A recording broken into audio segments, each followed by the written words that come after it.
कहानी की शुरुआत के नाम के एक लड़के से होती है जो स्टेशन पर अपनी ट्रेन का इंतजार कर रहा था और तभी उसकी नजर अपने बचपन के दोस्त केटो पर पड़ी। लेकिन इसके बावजूद भी उन्होंने आपस में कोई बात नहीं की। तभी अचानक एक शराबी गलती से रेलवे ट्रैक पर गिर गया और केटो तुरंत ही उसे बचाने के लिए कूद गया। लेकिन केटो के लिए उसे अकेले खींच पाना काफी मुश्किल था और इसीलिए उसने प्लेटफॉर्म पर खड़े सभी लोगों से मदद की गुहार लगाई। यहाँ तक कि उसने के का नाम लेकर उसे बुलाया, लेकिन वहाँ मौजूद लोगों में से कोई भी उसकी मदद के लिए आगे नहीं आया। लेकिन इसके बावजूद केटो ने अकेले ही उस शराबी को वापस प्लेटफॉर्म पर चढ़ा दिया और ठीक उसी समय एक ट्रेन तेजी से उसकी तरफ बढ़ रही थी। ये देखकर के तुरंत ही अपने दोस्त की मदद करने के लिए भागा और केटो को ऊपर खींचने के चक्कर में वो भी ट्रैक पर गिर गया, जिसके कुछ ही सेकंड बाद उस ट्रेन ने उन्हें कुचल दिया। वो दोनों ही अपनी मौत को अपना चुके थे, पर अचानक उन दोनों की आंख एक सफेद कमरे में खुली जहाँ कुछ लोग पहले से ही मौजूद थे और इसी के साथ उस कमरे में काले रंग की एक बड़ी सी बॉल भी पड़ी हुई थी। उन दोनों ने उस कमरे से बाहर निकलने का रास्ता ढूंढने की कोशिश की, लेकिन सभी खिड़कियां दरवाजे बंद थे और अब उन दोनों को समझ नहीं आ रहा था कि आखिर उनके साथ ये हुआ क्या है। तभी एक आदमी ने उन्हें बताया कि वो सभी लोग मर चुके थे और उन सब की आंख इस कमरे में ही खुली हैं, मानो ये कोई स्वर्ग या नर्क का कमरा हो। ठीक उसी समय उस काली बॉल से कुछ लेजर लाइट्स निकली और एक लड़की का शरीर बनने लग गया, जिस पर उस आदमी ने उन्हें बताया कि वो लोग भी इसी तरीके से वहाँ आए थे। उस लड़की ने कपड़े नहीं पहने हुए थे, जिस वजह से हिरोशी नाम का एक आदमी उसे गंदी नजर से देखने लगा। पर तभी केटो ने बीच में आकर उस लड़की को अपनी जैकेट से ढक दिया। उसी वक्त उस बॉल पर एक मैसेज दिखाई दिया जिसमें लिखा हुआ था कि वो सभी अपनी जिंदगी गवा चुके हैं और अब उनकी नई जिंदगी का फैसला ये बॉल खुद करेगी। इसके बाद उस बॉल ने उन्हें ऑनियन नाम के एक अजीब से दिखने वाले जीव की तस्वीर दिखाई और कहा कि इसे ढूंढकर जान से मार दो। इसके बाद ही उस बॉल ने उन्हें कुछ बंदूकें और सूटकेस भी दिए, पर जब वो बॉल ये सामान देने के लिए खुली तो उन सभी को उसके अंदर एक आदमी बैठा हुआ दिखाई दिया जो उस वक्त होश में नहीं था। सभी सूटकेसेस में उनके नाम लिखे हुए थे, जिनके अंदर कुछ खास सूट्स मौजूद थे, पर किशिमोटो नाम की उस लड़की के अलावा किसी में भी वो सूट पहनने की हिम्मत नहीं थी और उस बेचारी को भी सूट मजबूरी में पहनना पड़ा क्योंकि वो बिना कपड़ों के यहाँ आई थी। तभी के की नजर निशी पर पड़ी, जिसने पहले ही वो सूट पहना हुआ था। सभी लोग अपनी बंदूकों की जांच में लगे हुए थे। तभी सुजुकी का कहना था कि हो सकता है हमें हॉस्पिटल ले जाया गया हो और फिर दवाई दी हो, उसी की वजह से हमें अजीबोगरीब चीजें दिख रही हैं। पर तभी उसकी नजर उस बॉल के ऊपर लगे हुए टाइमर पर पड़ी, जिसके बाद उन सभी का शरीर अचानक गायब होने लग गया और कुछ ही सेकंड बाद अब वो उस कमरे से बाहर एक रोड पर खड़े हुए थे। अब उनमें से कुछ लोगों को लग रहा था कि शायद अब वो घर जा सकते हैं, पर तभी निशी ने उन्हें बताया कि असल में वो लोग अब अमेरिकन ट्राई आउट नाम के एक टीवी शो का हिस्सा थे। ये शो दरअसल उसके ही पिता का बनाया हुआ है। इस शो को जो भी जीतेगा उसे $1,00,000 का इनाम मिलने वाला था। साथ ही उसका कहना था कि वो खुद अपनी मर्जी से इस शो पर आया है। और तभी उसने पास ही में खड़े एक लड़के की तरफ इशारा करते हुए बताया कि यही वो इंसान है जिसे हम ढूंढ रहे हैं, यही ऑनियन है। ये सुनते ही सभी लोग तुरंत उसकी तरफ भागने लग गए, लेकिन केटो और किशिमोटो वहीं पर खड़े रहे। उधर उन लोगों ने ऑनियन को घेर लिया, लेकिन वो लड़का शुरुआत में मासूम होने का नाटक करने लगा, लेकिन फिर उसने अगले ही सेकंड उन पर थूक कर हमला कर दिया, जिसके बाद वो लोग उसके पीछे भागने लग गए। उधर के और उसके साथियों को ये समझ नहीं आ रहा था कि आखिर वो सभी लोग वहाँ पर अकेले क्यों थे और सभी रास्ते गोल गोल क्यों घूम रहे थे। तभी अचानक से वो ग्रुप उनके पास से गुजरा और इस बार केटो और किशिमोटो भी एलियन के पीछे भागने लग गए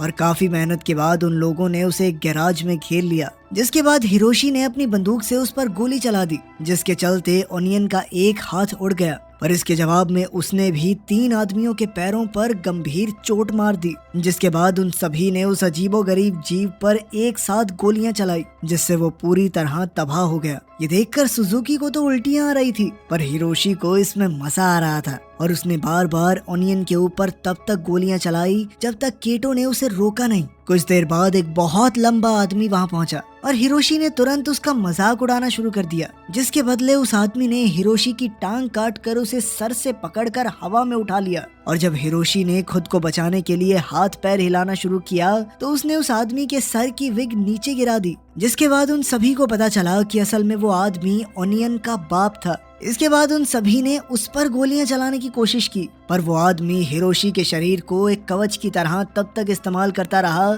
जब तक वो फट के टुकड़ों में बट नहीं गया। इसके बाद उसने अपने लंबे लंबे नाखूनों से उन सभी को मारना शुरू कर दिया।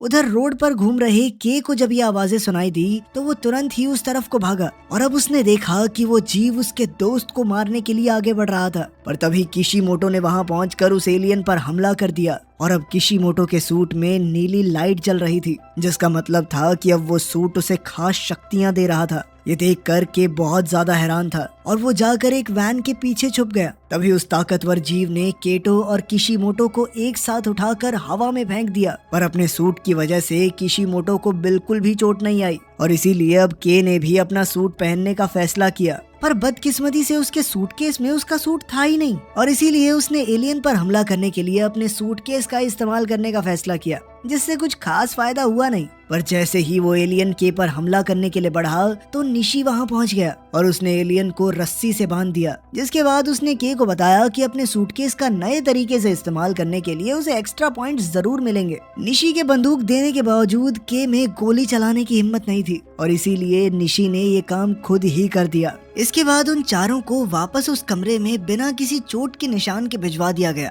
और कुछ देर बाद सुजुकी भी वहां पहुंच गया, जिसके बाद निशी ने उन्हें बताया कि जब तक वो लोग पूरी तरह से नहीं मर जाते तब तक उन्हें वापस इस दुनिया में बिल्कुल ठीक करके भेज दिया जाएगा। और साथ ही उसने उन्हें इस बॉल का नाम गैंट्स बताया जो ये सब कुछ कंट्रोल कर रही थी। इसके बाद उन सभी को 0 पॉइंट्स के साथ साथ काफी सारी बेइज्जती भी मिली और वहीं निशी को 5 पॉइंट्स मिले, जिसके साथ अब उसका टोटल स्कोर 79 था। और अब उस बॉल में मरने वालों की तस्वीरों में हिरोशी और उसके साथियों की तस्वीरें भी जुड़ गई थी। ये सब देखकर निशी काफी खुश था और इस बात से गुस्सा होकर केटो ने उसका गला पकड़ लिया। अब वो जानना चाहता था कि आखिर निशी ने बाकी लोगों को क्यों नहीं बचाया, पर निशी ने अपने सूट की शक्तियों का इस्तेमाल करके केटो के हाथ को जोर से मरोड़ना शुरू कर दिया। वो तब तक नहीं रुका जब तक के ने उसके ऊपर बंदूक नहीं तान दी। पर तभी अचानक वो लोग वापस अपनी दुनिया में आ गए जहाँ सब कुछ बिल्कुल नॉर्मली लग रहा था। पर रेलवे स्टेशन पर अभी भी 2 लोगों की मौत की खबर लगी हुई थी और जब के अपने स्कूल पहुंचा तो कई बच्चे उसका मजाक उड़ा रहे थे, पर वहीं कोजिमा चुपचाप उसकी ड्राइंग बना रही थी। साथ ही उसने के से दोस्ती करने की कोशिश भी की, पर के ने उसे कोई खास भाव नहीं दिया।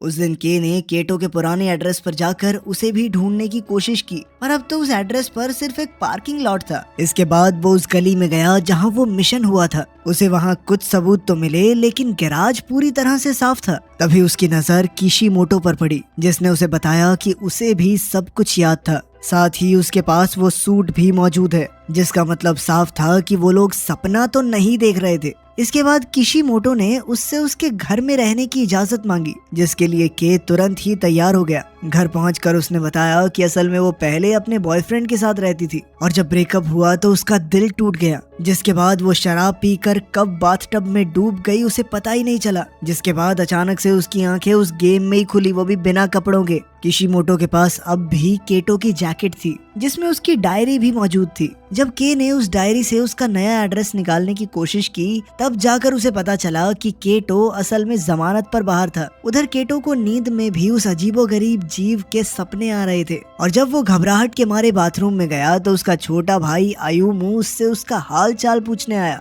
लेकिन केटो ने उसे झूठी तसल्ली देकर वापस भेज दिया। जैसे ही आयुमु वहां से गया ठीक उसी वक्त केटो के और उनके बाकी साथियों के साथ साथ 3 नए लोग उस सफेद कमरे में पहुंच गए, जिसमें एक औरत, एक बूढ़ी दादी और एक रोता हुआ छोटा बच्चा शामिल थे। तभी गैंट्स ने उन्हें उनके आज के मिशन के बारे में बताया, जिसमें उन्हें तनाका नाम के एक एलियन को खत्म करना था। साथ ही निशी ने उन्हें ये भी बताया कि वो लोग कभी भी गैंट्स से नहीं बच सकते और जितने भी लोग मरेंगे उतने नए बुला लिए जाएंगे। और ये बात सुनते ही के और केटो समझ गए थे कि निशी ने कल उन 3 लोगों को बलि का बकरा बनाकर इस्तेमाल किया था, लेकिन तब तक निशी और बाकी 2 लोग गायब होना शुरू हो गए थे। इसलिए बाकी सभी ने तुरंत ही अपने हथियार उठा लिए। दादी और वो छोटा बच्चा सबसे पहले एलियन के सामने आए और उस एलियन ने बड़े ही आराम से गाने सुनते हुए उन्हें जान से मार दिया। और जब के वहां पहुंचा तो वो अपने सामने पड़ी लाश को देखकर डर गया। उस वक्त भी वो एलियन वहीं खड़ा होकर बाकी लोगों का इंतजार कर रहा था, पर बदकिस्मती से के का एक हाथ और गोली अभी तक नहीं आया था और जैसे ही एलियन ने उस पर हमला किया तो वो अपने सूट की बदौलत बच गया और फिर ऐन वक्त पर उसने भी अपनी बंदूक से एलियन पर हमला कर दिया, जिसमें उस एलियन का रेडियो टूट गया, जिसके बाद वो बहुत ज्यादा गुस्से में आ गया। अब उसने निशी को इनविजिबल मोड से बाहर लाने के लिए एक जोरदार हमला किया, जिसके चलते निशी एक वेंट के जरिए नीचे गिर गया, जिसके बाद उस एलियन ने उसके ऊपर चढ़कर उसे इतनी जोर से मारना शुरू किया कि उसका सूट तक टूट गया। तभी केटो ने बीच में कूदकर उस एलियन को रोकने की कोशिश की और जैसे ही वो दोनों जमीन पर गिरे तो उस एलियन ने एक बार फिर केटो पर लाइट से हमला करने की कोशिश की, पर केटो ने अपने सूट की ताकत से उसे हवा में उठा दिया।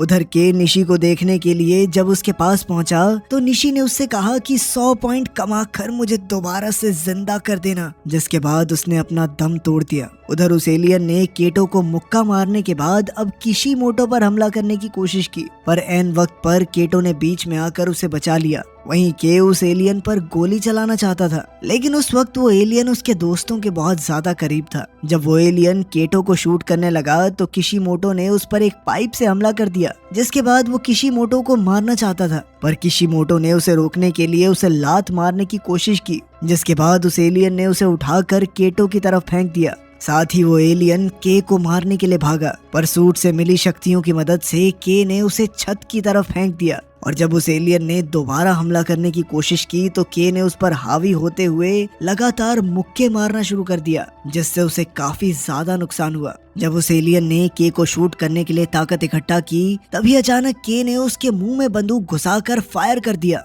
और इस तरह उस एलियन के छोटे छोटे टुकड़े चारों तरफ बिखर गए।